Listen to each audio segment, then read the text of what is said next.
오늘 함께 은혜 나누실 말씀 사도행전 26장 26절에서 29절까지 말씀입니다. 사도행전 26장 26절로 29절까지의 말씀, 우리 같이 한 목소리로 합독하시겠습니다. 왕께서는 이 일을 아시기로 내가 왕께 담대히 말하노니 이 일에 하나라도 아시지 못함이 없는 줄 믿나이다. 이 일은 한쪽 구석에서 행한 것이 아니니이다. 아그리빠 왕이여, 선지자를 믿으시나이까? 믿으시는 줄 아나이다. 아그리빠가 바울에게 이르되 내가 적은 말로 나를 권하여 그리스도인이 되게 하려 하는도다. 바울이 이르되 말이 적으나 많으나 당신뿐만 아니라 오늘 내 말을 듣는 모든 사람도 다 이렇게 결박된 것 외에는 나와 같이 되기를 하나님께 원하나이다 하니라. 아멘. 오늘 함께 본 동안 사도행전 26장 26절로 29절의 말씀을 가지고 바울의 간절한 심정이라는 제목으로 함께 말씀의 은혜를 나누겠습니다. 바울은 아그리빠 왕과 베스도 총독 그리고 그 자리에 모여있던 바울을 미워하는, 싫어하는 그 유대인들 앞에서 담대하게 복음을 전했습니다. 전에는 자기도 유대인이었지만 그래서 예수를 따르는 자들, 그 무리들을 잡아 가두고 핍박하고 그러는 일에 앞장을 섰었지만 다메섹으로 가는 길에서 예수님 만나고 보니 이는 참 하나님의 아들이요 구약의 모든 약속이 성취되게 하신 분이고 또 우리가 기다렸던 그 메시아이며 부활하신 예수님이심을 내가 굳게 믿게 되었다. 이렇게 담대하게 복음을 전했습니다. 바울이 이 복음을 전하게 될 때 그 앞에 있는 그 자기를 미워하는 사람들에게 복음을 전할 때 바울의 심정이 어떠한 심정이었는가, 오늘 그 모습을 좀 함께 살펴보려고 합니다. 첫 번째로 바울은 돌아오기를 바라는 심정으로 복음을 전했습니다. 사도행전 26장 20절 말씀에 이렇게 기록을 합니다. 먼저 다메섹과 예루살렘에 있는 사람과 온 유대 온 땅과 이방인에게까지 회개하고 하나님께로 돌아와서 회개에 합당한 일을 하라 전함으로. 바울은 다메섹에서 예수님을 만난 이후로 동일한 메시지를 계속 선포합니다. 그 메시지는 회개하라, 천국에 가까웠느니라. 직접적인 표현은 없지만 내용이 변하질 않아요. 복음은 항상 똑같습니다. 회개하라, 천국에 가까웠느니라. 오늘 바울의 표현은 회개에 합당한 열매를 맺으라고 이야기합니다. 침례 요한도 그랬고 예수님도 동일한 말씀을 전하셨고 또 바울도 복음을 전하는 자의 모습이, 그 메시지가 늘 똑같습니다. 회개하고 천국 가는 것, 하나님 나라를 갈 준비를 하는 것. 이 마음속에 내 고집과 내 욕심이 아니라 하나님이 다스리는 나라, 주님이 나의 주인 되시고 그 말씀에 순종하겠다라고 결단하는 이 마음의 변화에 대해서 복음이 항상 이야기를 합니다. 그래서 유대인들이 분노했던 것 같아요. 복음을 전할 때 피할 수 없이 전해야 되는 것 중에 하나가 이 회개에 대한 내용입니다. 지금까지의 삶이 잘못됐기 때문에 돌아서라는 의미거든요. 사람들이 회개를 말하면 싫어합니다. 자기는 옳다 생각하기 때문에 그래요. 나는 의롭게 살고 있고 정직하게 살고 있다고 믿고 있기 때문에 그렇습니다. 그런 기준을 가지고 살다 보니까 똑같은 일을 해도 내가 하면 괜찮고 남이 하면 안 되는 거예요. 내가 하면 이 정도는 괜찮다 생각하지만 다른 사람이 하게 되면 맹렬하게 쏘아붙이며 정죄하고 비난하기 시작합니다. 다른 사람이 나를 향해 정죄하고 죄인 취급하게 되면 참지 못하고 분노하며 일어납니다. 돌아서 버리죠. 그러나 복음에서 말하고 있는 이 회개는 단순하게 나쁜 행동, 어떤 죄의 유무에 대해서 말하고 있는 것이 아니라, 옳고 그름의 문제를 말하는 것이 아니라 하나님을 떠난 죄에 대해서 말하고 있습니다. 예수님을 믿지 않은 죄입니다. 그리고 예수님을 믿고도 나의 참된 주인으로 모시고 있지 않은 그 죄에 대해서 이야기하는 거예요. 그 사람들이 싫어하는, 그 상대방이 복음을 받아들이는 사람이 싫어하는 그 죄에 대한 부분을 이야기하고 있는 것이 아니라 예수님 믿지 않은 죄, 하나님에게서부터 멀어진 죄, 주의 말씀에 순종하지 않는 죄에 대해서 말씀하고 있는 거죠. 여기에 이 부분에, 이 복음에서 말하고 있는 죄에 대해서 자유할 수 있는 사람이 과연 있을까요? 요한복음 3장 18절 말씀에 예수님께서 이렇게 말씀하십니다. 그를 믿는 자는 심판을 받지 아니하는 것이요 믿지 아니하는 자는 하나님의 독생자의 이름을 믿지 아니함으로 벌써 심판을 받은 것이니라. 믿지 않았기 때문에 이미 심판받은 것이라는 거예요.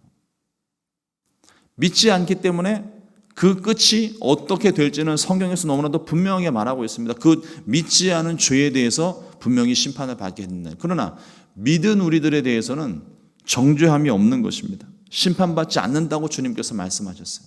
예수님을 믿었기 때문에. 과연 우리가 우리의 행위로서, 우리의 어떤 삶의 기준으로서 하나님 앞에 옳다, 의롭다 말할 수 있는 사람이 있을까요? 아무도 그런 사람이 없습니다. 성경은 말하기를 모든 사람이 죄를 범하였음에 하나님의 영광에 이르지 못했다고 기록하고 있습니다.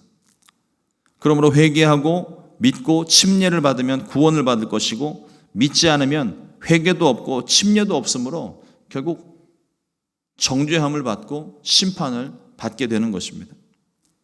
회개는 하나님께로 돌아섬이에요. 이전의 나의 옛사람에서 돌아서는 것입니다.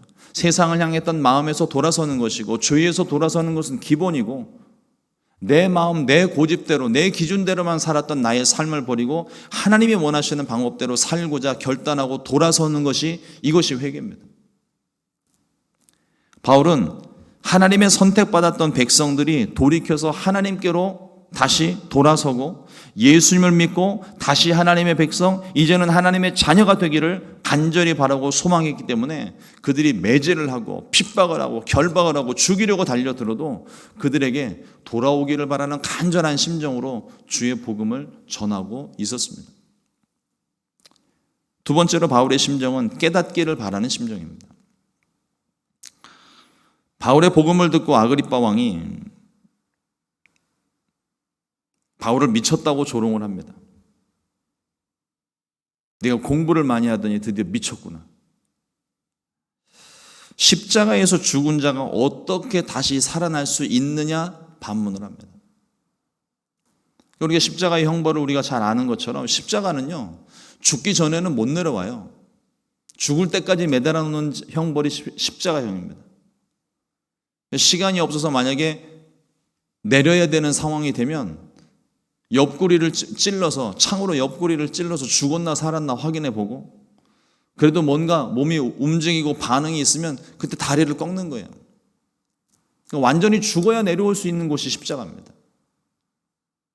그러니까 이걸 알고 있는 아그리빠 왕은 예수님이 십자가에서 완전히 죽었기 때문에 십자가에서 내려올 수 있었고, 그래서 무덤에 봉에서 넣어놨는데 어떻게 다시 살아날 수 있겠는가, 인간적인 한계를 가지고 반문을 하고 있는 것입니다. 그러나 바울은 오히려 담대하게 아그리빠 왕에게 직접적으로 복음을 전하고 있습니다. 사도행전 26장 29절 말씀에 바울이 이르되 말이 적으나 많으나 당신뿐 아니라 오늘 내 말을 듣는 모든 사람도 다 이렇게 결박된 것 외에는 나와 같이 되기를 하나님께 원하나이다 하니라.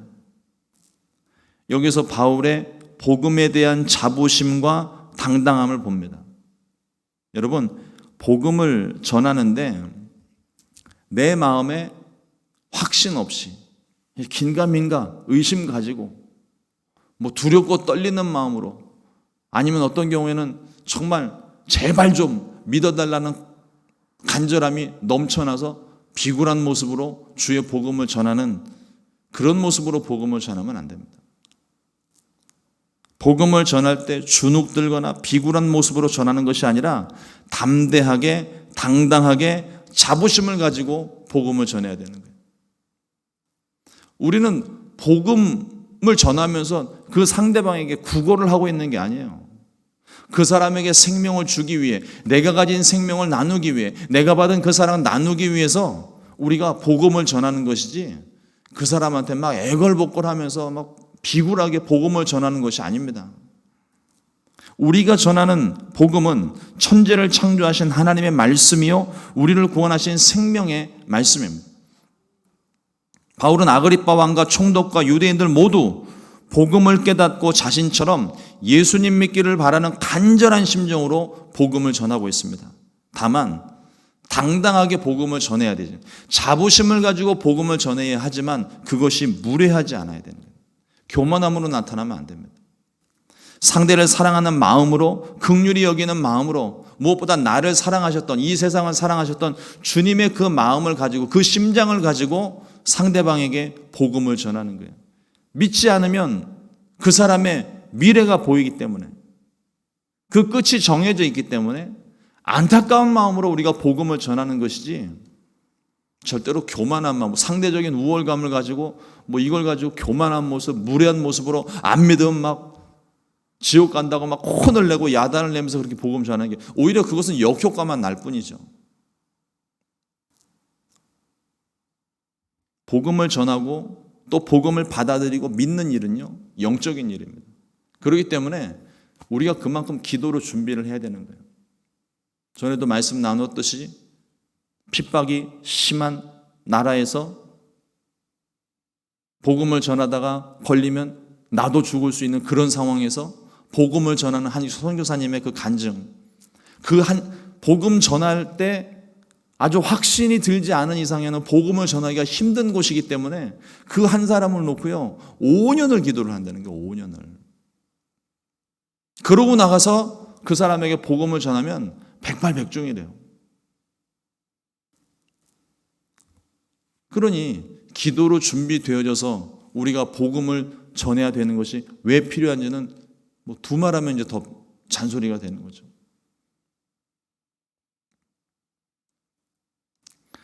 우리가 가지고 있는 복음에 대한, 말씀에 대한, 이 생명에 대한 자부심은 결코 교만한 모습으로 나타날 수 없고 범접할 수 없는 포스가 있기 마련입니다. 복음이 곧 진리이고 생명이기 때문에 그래요. 이게 이 세상의 기준이 되기 때문에 그렇습니다. 예수님께서도 천국 복음을 전하실 때 비굴한 모습으로 피해 다니면서 복음을 전하지 않으셨어요. 복음을 전하는 것 때문에 유대 지도자들, 또 때로는 유대인들의 극심한 반대와 거짓말과 방해하는 수많은 일들이 있음에도 불구하고 예수님은 당당하게 복음을 전하셨습니다. 당당하게, 힘있게, 능력있게 이 복음을 전하셨습니다. 유대 지도자들이 그렇게 미워하면서도 함부로 할 수 없는 그 무엇인가가 예수님에게 있었기 때문에 그래요. 곧 말씀의 능력이고 하늘과 땅의 모든 권세며 성령의 충만함을 가지고 계셨습니다. 목사님, 그건 예수님에게나 해당되는 얘기죠. 아닙니다. 그 예수님이 지금 저와 여러분들 안에 계시잖아요. 내가 복음을 전할 때는 그래요. 그러나 내 안에 계신 예수님이 나와 함께 계실 때, 그때는 내가 전하는 게 아닙니다. 내 속에 있는 예수님이 친히 나타나시는 거예요. 친히 역사하시는 거예요. 요한복음 14장 12절 말씀에 내가 진실로 진실로 너희에게 이르노니 나를 믿는 자는 내가 하는 일을 그도 할 것이요 또한 그보다 큰 일도 하리니 이는 내가 아버지께로 감이니라. 주님은 아버지께로 가시고 우리 안에 성령을 보내셔서 이제 우리로 성령 충만하게 하시고 그 성령으로 말미암아 예수님이 내 안에 주인 되시는 삶을 살게 우리를 돕고 계십니다. 그러므로 예수님의 말씀처럼 다른 누구의 말도 아니에요. 예수님께서 친히 하신 말씀입니다. 나를 믿는 자는 내가 하는 일을 그도 할 것이요. 예수님 하신 그 일을 똑같이 할 뿐만 아니라 그보다 큰 일도 할 수 있다고 하셨어요. 우리가 예수님을 사랑하고 주의 말씀대로 순종하며 살 때 우리 안에 계신 주의 모습이 나타나게 됩니다. 예수님의 모습뿐만 아니라 예수님의 권세와 능력도 우리 안에서 같이 나타나게 됩니다. 바울은 성령 충만한 가운데 내 안에 계신 예수를 담대히 전하며 그들도 모두 복음을 깨닫고 예수님 믿기를 간절히 바라는 심정으로 복음을 전했습니다. 세 번째로 바울의 심정은 로마로 가려고 하는 심정입니다. 바울이 담대히 복음 전하기를 마쳤을 때 아그리빠 왕과 베스도 총독 또 그와 함께 있었던 모든 무리들이 자리에서 일어나 나갔다고 되어 있어요. 듣기 싫어서 나간 것이 아니라 바울을 세워놓고 바울에게 변론할 기회를 주고 듣고자 했었던 그 청문회가, 그 모임이 더 이상 들을 것이 없으니까 이제 끝났다는 얘기예요. 그럼 이제 그걸 가지고 재판에 굳이 비유를 하자면 함께 재판석에 앉아있던 왕과 총독과 또 함께했던 무리들이 다 나가서 이제 배심원들이 나가서 이 바울이 증언했던 내용들에 대해서, 이 혐의에 대해서 이러쿵 저러쿵 옳다 그르다 판결을 내려야 되는 거죠. 그런데 달라진 게 아무것도 없습니다. 오히려 그들의 고백이 이렇습니다. 사도행전 26장 31절 말씀에 물러가 서로 말하되 이 사람은 사형이나 결박을 당할 만한 행위가 없다 하더라. 사실상 바울의 무죄를 확증하는 거죠. 형법상 적용될 수 있는 법이 아무것도 없다는 거예요. 그냥 단순히 바울이 말하고 있는 것이 그냥 듣기가 기분 나빠서 유대인들이 저렇게 반발하는 것이지 이걸 법으로 죄다 아니다 판단을 못한다는 거예요. 어떤 혐의도 찾을 수가 없다는 것입니다. 바울을 신문한 이 청문회는요, 오히려 유대 지도자들의 감정적인 선동질만 확인했을 뿐인 거예요.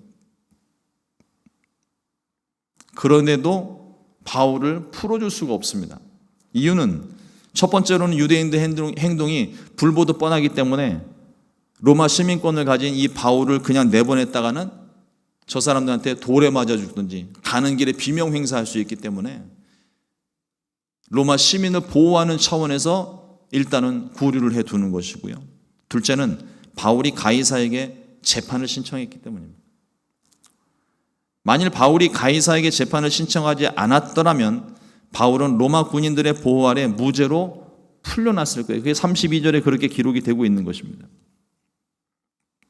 이 사람이 만일 가이사에게 상소하지 아니었더라면 석방될 수 있을 뻔하였다.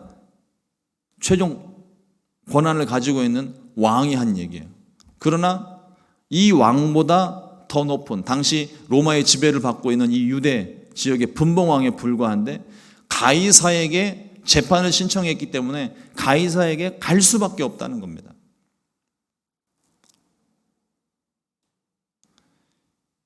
바울에게는, 그러니까 바울이 로마 시민권자로서 가이사에게 재판받을 권리를 행사했지만 사실은 가이사에게 재판받는 것보다 바울에게는 보다 더 큰 목적이 있었어요. 성령의 계획이 로마를 향하고 있기 때문입니다. 바울이 로마에 가야 된다고 성령이 말씀하셨기 때문에 그래요. 어쩌면 가이사에게 재판을 신청한 것은 하나님의 뜻을 이루기 위한 바울의 외통수가 아니었을까요?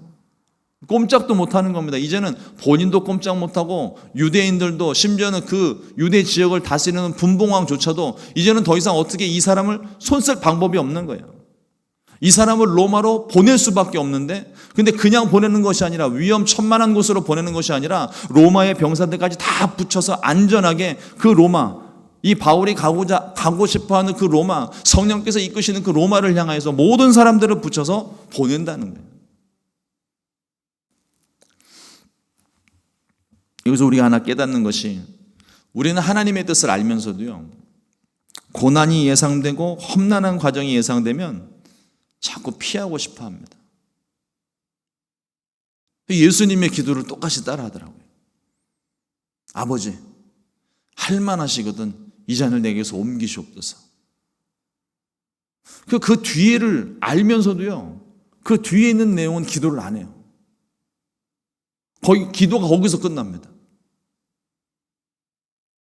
그리고 응답이 오기도 전에 모든 일을 멈추거나 아예 시작도 하지를 않아요. 불보듯 뻔하게 고난이 예상되고 힘든 거 아니까 귀찮고 괴롭고 답답하고 그런데 우리 기도를 배웠잖아요. 예수님의 이 기도를 배웠잖아요. 조금 더 기도해야 되지 않습니까? 한 문장 더 있는데. 그러나 나의 원대로 마옵시고 아버지의 원대로 되기를 원하나이다. 아버지의 뜻대로 되기를 원하는 것. 그 길이 험하고 외롭고 힘들고 심지어는 죽음이 예상되는, 아니 이미 죽음이 정해져 있는 그 길이라 할지라도 주님의 뜻이 거기에 있다면 내가 순종하겠습니다.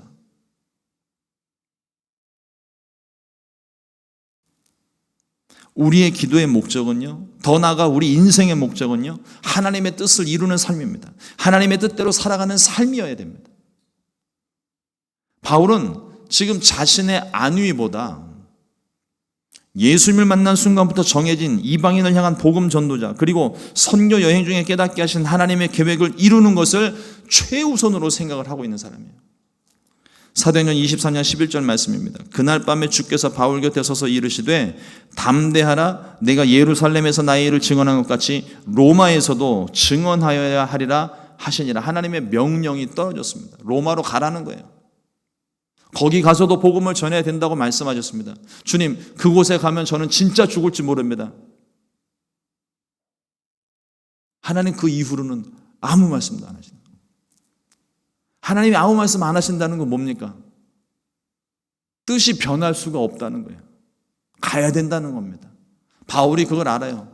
일찍부터 알았기 때문에 바울은 죽으라면 죽겠습니다. 에스더의 고백처럼 죽으면 죽으리다 하고 주께서 인도하시는 그 길로 순종하면서 그냥 나가는 거예요.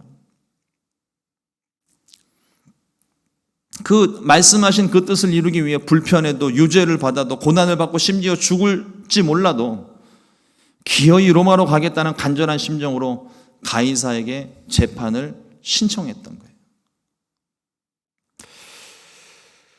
오늘 우리는 어떤 마음으로 하루를 살아야 될까요? 오늘 내게 주시는 하나님의 계획과 생각이 무엇일까요? 오늘 우리가 이 새벽에 나와서 하나님께 기도하면서 가지고 있는 기도의 제목들, 여러 가지 많은 것들 하나님께 아뢰는 것도 중요하지만 이에 못지않게 중요한 것이 하나님, 오늘 내 삶을 주님께 맡깁니다. 오늘 나의 삶을 주님께서 인도하여 주옵소서. 오늘 만날 사람, 오늘 내가 겪을 일들, 오늘 내가 행해야 되는 모든 일들 가운데 주께서 말씀하시는 그 말씀 내가 듣고 주님의 뜻을 알고 그 뜻을 이루는 하루가 되기를 원합니다. 우리 하나님 앞에 그렇게 기도해야 될 줄로 믿습니다. 오늘 우리가 사는 삶, 내 뜻을, 내 목적을 이루기 위해서 사는 삶이 절대 아닙니다. 주님의 뜻을 이루는 삶의 한 과정인 거예요. 오늘 그 뜻이 이루어지지 않더라도 오늘 내가 했던 기도와 오늘 내가 본 말씀과 오늘 내가 행한 선행과 또 사랑과 구제와 또 내가 오늘 삶에서 익숙하게 훈련하는 그 훈련의 과정 하나하나, 모든 것이 다 하나님의 목적을 향하여 나아가는 길인 거예요. 이러므로 오늘 하루의 삶 가운데 주님의 뜻을 분별하고 그 뜻을 이루기 위해 성실하고 충성되이 하루를 살게 되시기를 우리 주님의 이름으로 축원을 드립니다. 기도하겠습니다. 하나님 감사합니다. 오늘도 주님, 이 바울의 간절한 심정을 오늘 이 말씀을 통하여 깨닫게 해주시고 정말 하나님의 뜻을 이루기 위하여 자신의 모든 인생을 걸었던 이 바울의 삶을 봅니다. 하나님, 우리의 삶도 바울의 삶과 같이 주님의 목적, 주님의 뜻을 이루기 위한 삶이 될 수 있도록 인도하여 주시옵소서. 성령으로 충만하게 하셔서 오늘 내가 감당해야 될 일들, 오늘 내가 행하고 만나야 되는 사람들, 오늘 내가 주님의 뜻을 이루기 위하여 행해야 되는 모든 일들 생각나게 하시고 깨닫게 하셔서 그 뜻을 이루어가는 복된 날, 그 뜻이 이루어지기까지 준비되는 귀한 날이 될 수 있도록 은혜 베풀어 주시옵소서. 하나님, 더불어서 오늘 이 새벽에 주님 앞에 가지고 나와 간절하게 주님 앞에 기도하는 그 모든 기도, 정말 주님의 마음 그 끓는 심정으로 하나님 이웃을 위하여 기도하고 또 우리 자신과 가족들을 위해서 기도하게 될 때 하나님 그 기도에 주님께서 속히 응답하여 주셔서 우리 마음의 모든 근심 염려가 떠나가게 하여 주시옵소서. 병들어 아픈 이들을 위해서 기도할 때 하나님 우리의 모든 질병을 치료하여 주시고 마음의 간절한 소원 주님 앞에 기도할 때 주님의 뜻 가운데 다 응답되도록 오늘 이 시간 역사하여 주시옵소서. 귀하신 예수님의 이름으로 축복하고 기도드렸습니다. 아멘.